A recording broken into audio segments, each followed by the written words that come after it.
إن المنافقين في الدرك الأسفل من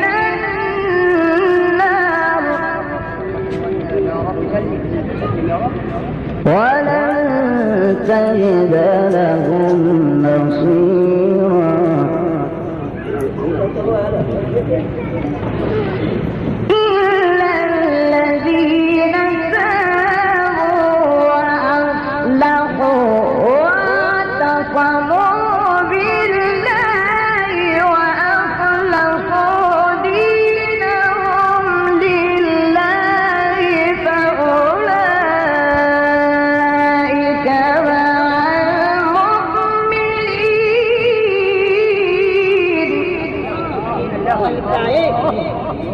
المؤمنين وسوف يؤتي الله المؤمنين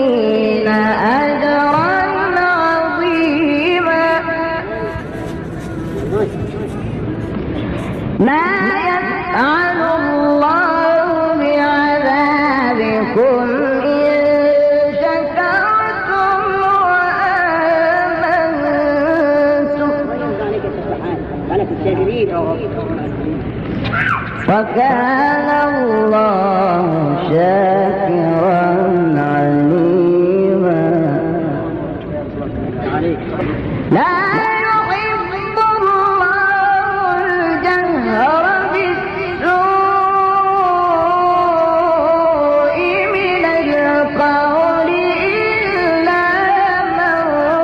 ظلم وكان الله